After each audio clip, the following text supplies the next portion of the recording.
July 1216. England is being invaded by a French army. The barons are in open revolt. The country is under papal interdict.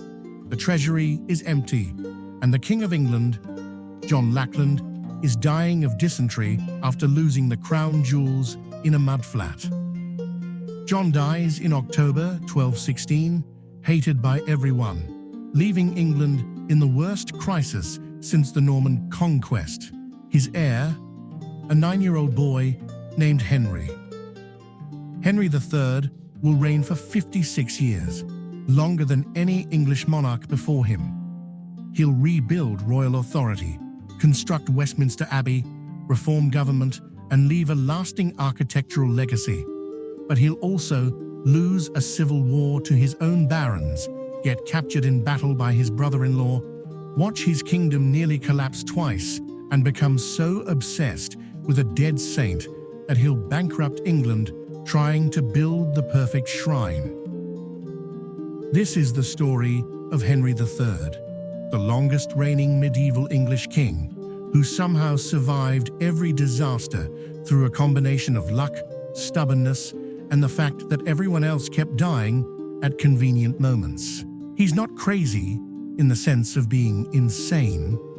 He's crazy in the sense that his entire reign is an absurd sequence of catastrophes that he somehow survives despite having no apparent talent for kingship. October 1216. 9-year-old Henry is crowned in Gloucester Cathedral. They can't use London because the French army controls it. They can't use the proper crown because John lost it in the wash. They use his mother's bracelet instead. This is not an auspicious beginning. The situation Henry inherits is catastrophic. His father John was so terrible that English barons invited the French Prince Louis to invade and become king. About half of England supports Louis. The other half supports Henry only because he's a child and they think they can control him. Henry has no money, no army, and no authority. He's 9 years old. He's king in name only. But Henry gets extraordinarily lucky. The man who becomes regent, William Marshal, the greatest knight in England, is loyal, competent, and commands respect. Marshal spends the next 3 years winning back England through a combination of military victories and diplomatic negotiations. Marshal defeats the French at Lincoln in 1217. Louis's supply ships are destroyed in the Channel. The barons who supported Louis gradually switch sides when they realize the invasion is failing. By 1217, Louis gives up and goes home. England is saved.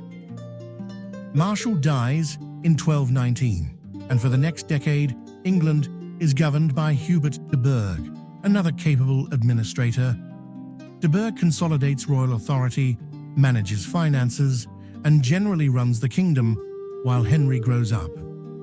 Henry doesn't become truly independent until 1232, when he's 25 years old. This long period under regents shapes him profoundly. He's been king his entire life, but powerless for most of it. When he finally gets control, he's determined never to be pushed around again. This determination will cause most of his problems. Henry III is cultured, artistic, and deeply religious. He loves architecture, painting, music, and elaborate ceremonies. He's intelligent and educated. He speaks several languages. He's personally pious and genuinely tries to be a good Christian king. He's also politically incompetent, financially reckless, and completely unable to judge character. Henry's great passion is architecture. He rebuilds Westminster Abbey in the new Gothic style, creating one of the masterpieces of medieval English architecture. He renovates Windsor Castle, the Tower of London, and dozens of royal residences. He commissions paintings, sculptures, and elaborate decorations. This is admirable. Westminster Abbey is genuinely beautiful and historically important. but it's also incredibly expensive. Henry spends vast sums on building projects while the treasury is perpetually empty. He taxes his barons heavily to pay for architectural vanities, which makes them hate him. Henry is obsessed with Edward the Confessor, the Anglo-Saxon king who built the original Westminster Abbey. He names his eldest son Edward after him. He wants to have Edward the Confessor canonized. He has the saint's remains moved to a new shrine. He designs Westminster Abbey specifically as a shrine to Edward the Confessor. So this obsession becomes financially ruinous. Henry spends decades and massive sums building Westminster Abbey as a monument to a dead saint. Meanwhile, his kingdom is falling apart. Henry's biggest political problem is his choice of advisors. He consistently favors foreigners, his wife's relatives, continental nobles, papal appointees, over English barons. This infuriates the English nobility, who feel excluded from power and see foreigners draining England's wealth. In 1236, Henry marries Eleanor of Provence. Eleanor brings her relatives to England, and Henry showers them with land, titles, and positions. Her uncles, the Savoyards, become hugely influential and wealthy at English expense. Then Henry's mother remarries and has more children. Henry's half-brothers, the Lusignans, come to England and also receive the titles, land, and money. More foreigners benefiting at English expense. How the English barons are furious. They see Henry giving away English resources to foreign relatives, while English nobles are taxed, marginalized, and ignored. Resentment builds for decades. In 1254, Henry makes his worst decision. The Pope offers him the Kingdom of Sicily for his younger son, Edmund. This sounds prestigious, making Edmund a king. But there are conditions. Henry has to conquer Sicily first, and he has to pay the Pope's massive debts from previous failed attempts to conquer it. Henry agrees. He has no plan for conquering Sicily. He has no money to pay the papal debts. He just wants his son to be a king, and thinks the Pope's support means it will work out somehow. Nah, it doesn't work out. Henry demands money from his barons to pay for the Sicilian adventure. They refuse. Parliament insists on reforms before granting money. Henry promises reforms, gets some money, breaks his promises, and accomplishes nothing in Sicily. The Sicilian business is such an obvious disaster that it destroys what's left of Henry's political credibility. Everyone can see he's been manipulated by the Pope, made impossible promises, and wasted English resources on a fantasy. By 1258, the barons have had enough.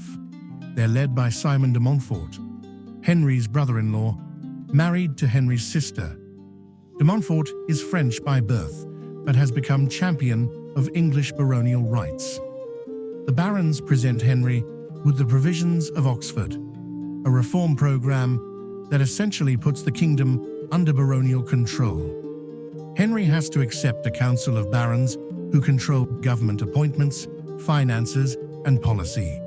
He's still king, but he's a figurehead. Henry agrees because he has no choice. Without money and support, he can't resist. The provisions of Oxford are implemented. For 3 years, England is governed by a baronial council, with Henry as ceremonial king. 2. Henry hates this. He's been king since age 9, but spent years under regents, and now, in his 50s, he's being controlled again. In 1261, he gets the Pope to annul the provisions, declaring them invalid. Henry reasserts his authority and dismisses the baronial council. The barons are furious. De Montfort leads opposition. Political crisis escalates towards civil war. In 1264, war breaks out. Henry and his son Edward lead royalist forces. De Montfort leads the baronial army. They meet at the Battle of Lewes in May 1264. Henry loses catastrophically. His army is destroyed. He's captured on the battlefield. His brother Richard is captured. Henry becomes a prisoner of his own barons, led by his brother-in-law. For the next 15 months, England is essentially ruled by Simon de Montfort, with Henry as a captive puppet king. De Montfort governs in Henry's name, but Henry is powerless. Again, Henry is saved by his son. Edward, the heir to the throne, escapes from custody in 1265. He rallies loyalist forces and allies with the Marcher Lords, powerful barons from the Welsh border who dislike de Montfort. In August 1265, Edward catches de Montfort's army at Evesham. The battle is a slaughter. De Montfort's forces are surrounded and destroyed. De Montfort himself is killed and mutilated, his body parts sent to various castles as trophies. Henry is present at the battle. He's with de Montfort's army as a prisoner. During the fighting, he's nearly killed by his own supporters who don't recognize him in armor. He allegedly shouts, "I am Henry of Winchester, your king," to avoid being killed. Edward rescues his father. Henry is restored to power. The civil war is over. But Henry is broken. He's in his late 50s. He's been captured and imprisoned. He's nearly been killed in battle. He's exhausted. For his remaining years, Edward increasingly runs the kingdom, while Henry focuses on his building projects and religious observances. Henry's reign is full of moments that are tragic, farcical, or both.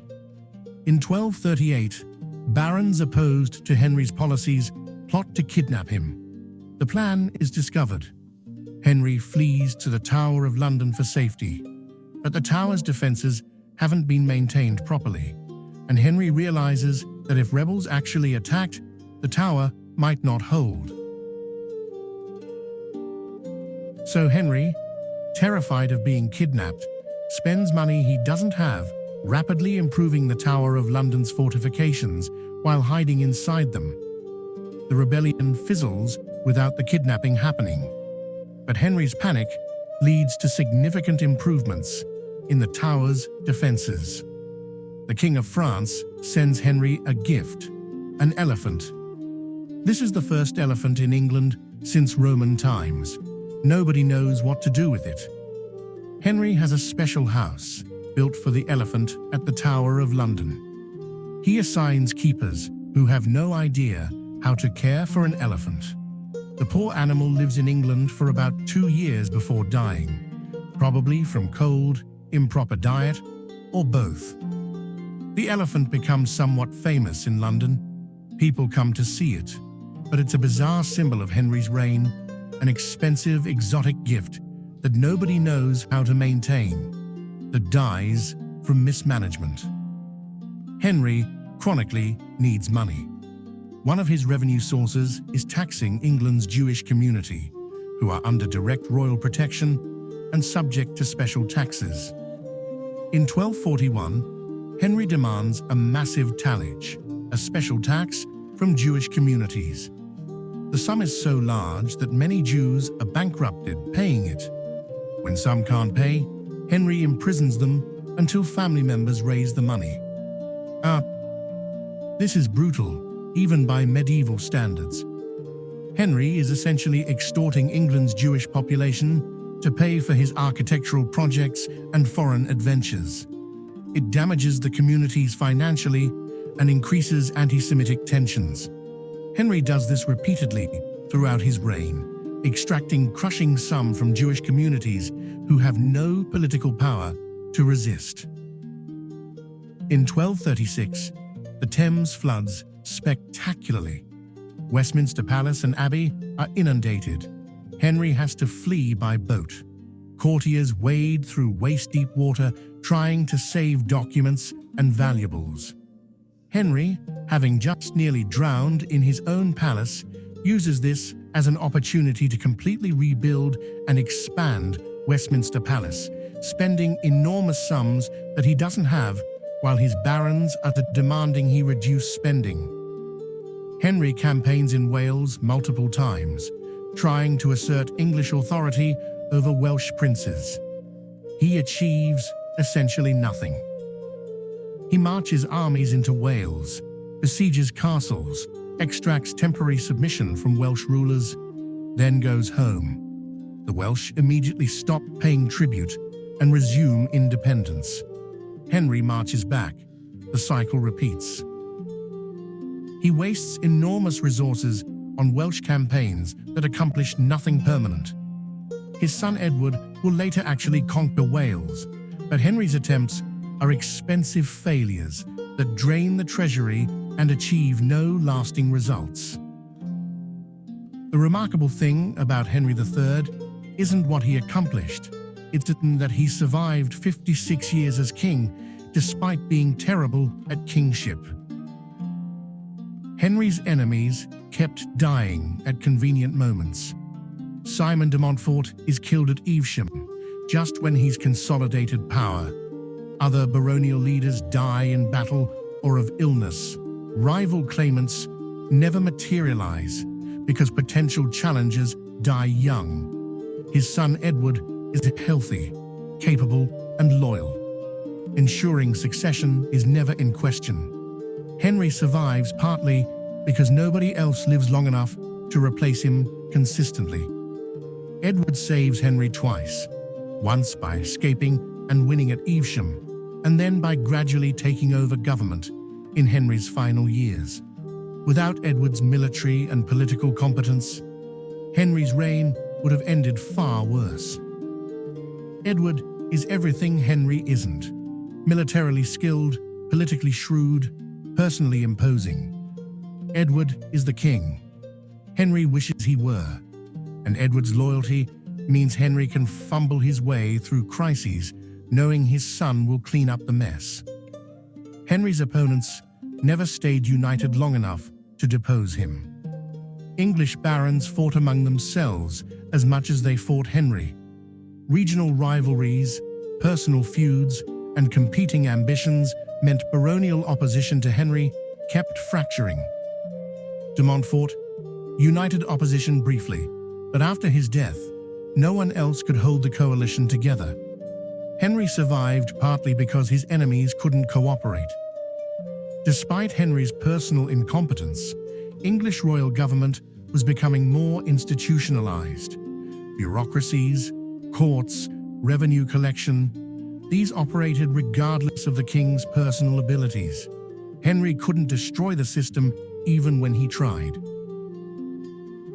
This institutional strength meant England kept functioning even when Henry was captured, imprisoned, or making disastrous decisions. The kingdom had developed enough administrative capacity to survive a weak king. Henry dies in November 1272, having reigned 56 years. He's 65 years old. His son Edward becomes Edward I, one of England's most formidable medieval kings. Despite his failures, Henry left significant legacies. Westminster Abbey. His rebuilding created one of England's most important buildings. It became the coronation church and royal burial site. It's architecturally significant and culturally central to English monarchy. Parliamentary development.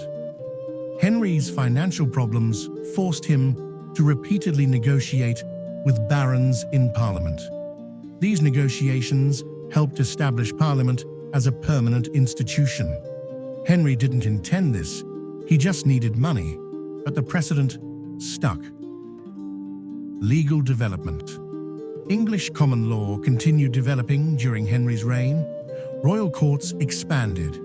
Legal procedures became more standardized. Henry didn't drive these reforms, but they happened while he was king. Surviving. Merely keeping England intact through civil wars, baronial revolts, and his own incompetence is an achievement. Lesser kings might have lost the throne or destroyed the kingdom. Henry, through luck and stubbornness, kept things going. Henry failed at almost everything else. Constant financial crisis from overspending, alienating barons through favoritism toward foreigners, the Sicilian disaster that wasted resources, Welsh campaigns that achieved nothing, getting captured in a civil war, generally being politically incompetent. Henry III is a paradox, a terrible king who reigned longer than any medieval predecessor, survived extraordinary crises, and left important legacies despite personal incompetence. He's not remembered like his son Edward, who conquered Wales and reformed England. He's not notorious like his father John, who lost most of France and faced civil war. He's just Henry III, long reign, built Westminster Abbey, lost a civil war, then got rescued by his son. Otherwise unremarkable. But look closer and the story is absurd. A king who loved architecture more than governing, who bankrupted England building a shrine to a dead saint, who made his son king of Sicily despite having no way to conquer Sicily, who got captured in battle and nearly killed by his own troops, who imported an elephant that died from neglect. Henry survived all of this and reigned for 56 years. That's not competence. That's luck on a historical scale. Henry III isn't the craziest English king in the sense of being mad like Charles VI of France, or cruel like Henry VIII. He's crazy in the sense that his entire reign is an improbable sequence of disasters that he survives through luck, institutional inertia, and other people cleaning up his messes. He becomes king at 9 when England is being invaded by France. He's raised under regents who won't let him rule. When he finally gets power, he immediately starts making terrible decisions, favoring foreign relatives, wasting money on buildings, accepting impossible commitments to conquer Sicily. His barons revolt, he loses a civil war and gets captured by his own brother-in-law. He's imprisoned and nearly killed. His son rescues him. He spends his last years building Westminster Abbey, while Edward runs the kingdom. And through all of this, 56 years, he's King of England. He outlasts everyone. His enemies die. His disasters somehow don't destroy the kingdom. He survives. Henry III's craziness isn't insanity. It's the sheer improbability of his reign. How does someone this bad at kingship last this long? How does England survive civil war, financial crisis, and political chaos under a king who cares more about architecture than governance? The answer is luck, strong institutions, capable subordinates, like William Marshall and his son Edward, and the fact that everyone else kept dying before they could replace him. Henry got captured in battle and survived. He lost the crown jewels. Wait, no, that was his father John. But Henry managed to lose a civil war and still keep his throne. He bankrupted England multiple times and kept borrowing more money. He made his son king of Sicily without conquering Sicily. None of this should have worked. But somehow, Henry III died peacefully in bed after 56 years as king, leaving his throne to his capable son and leaving behind Westminster Abbey as a monument to his one genuine passion. He's the craziest English king you've never heard of, because his story is so absurd it sounds like fiction, but it's real. Henry III happened, and somehow, against all odds and despite his best efforts to ruin everything, England survived him.